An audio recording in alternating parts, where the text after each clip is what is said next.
All right, so for this explainer, we're going to do something a little different. We're not looking at a research paper or some dense text. Nope. Instead, we're going to dive into this really short, really weird piece of audio I came across. It's aggressive, it's confusing, but trust me, once you get what's going on, it's actually hilarious.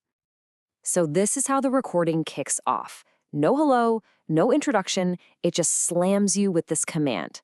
Right away, the tone is super confrontational, kind of weird, right? This person demands your attention and they're definitely not asking nicely. It just makes you wonder, what in the world is this? Okay, so here's the deal. What we're listening to is this short, aggressive monologue from some unknown speaker. And get this, he claims he's reading from the second remaining page of his novel. He's setting himself up as this guru who has these urgent lessons for us. It's a little puzzle, really, and today we're going to crack it. And that really is the million-dollar question, isn't it? What is this so-called novel actually trying to teach us? I mean, with all this aggressive attitude and these weird commands, is there even a point? Is there some profound lesson he's so desperate for us to get? All right, let's break this down from the top. We've got to start with the speaker's introduction, which is, well, very strange. This is where he tries to sound like he's in charge, but honestly, it just comes off as kind of out there. So check this out. He's building this whole persona, right? He throws out this wise-sounding proverb, one cannot learn without asking. Okay, fair enough. But then, in the very next breath, he just commands you to listen and not ask anything. It's a total contradiction. And then there's that bizarre line about not moaning. I didn't say moan, I said listen. Like, where did that even come from? It just makes the whole thing even weirder. Okay, so after setting that very, very strange stage, our author starts laying out some rules. These are supposedly the first principles of his novel. And the way he lays them out, it's like a bizarre self-help guide or something. Step 1, our novel begins. Okay, simple enough. But then step 2 is this super specific, almost superstitious rule about not cutting your hair without cutting your nails. What? And then step 3, he brings it right back to himself. Listen to me. It's this crazy mix of deep-sounding stuff and just random rules. It feels like it's all designed to keep you totally off balance. Okay, and this brings us to the absolute heart of the whole monologue. This is the main event. He's warmed up, he's laid down his weird rules, and now he's about to reveal the central, most important piece of advice in his entire novel. But before he just drops the main point, he gets really focused on how you should, travel through the world.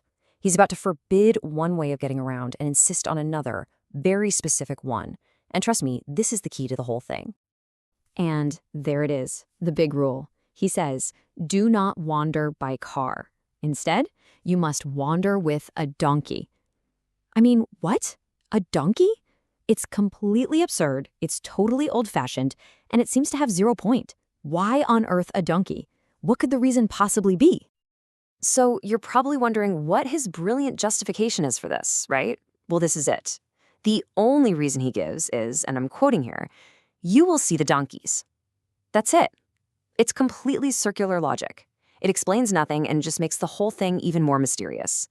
I mean, at this point, we're probably more confused than when we started. Okay, we have to just pause here and ask, what is actually going on? We've got this weirdo teacher, rules that make no sense, and this main command to go find a donkey for reasons? Is this just some random rambling nonsense? Or is there some brilliant point that's just flying over our heads? Well, you'll be glad to know there is a point.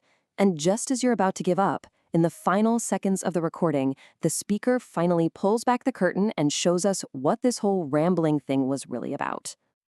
And the best part is, we don't even have to guess. We don't have to do any deep analysis. The speaker just hands us the answer on a silver platter. He explains the entire metaphor in his very last sentence.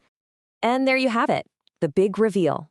After all that, all the weird commands, the stuff about hair and nails, and this whole long drawn-out thing about donkeys, the entire point was a pun.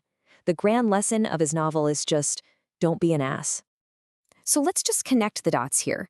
The key is this Turkish phrase, eşek lik yapma.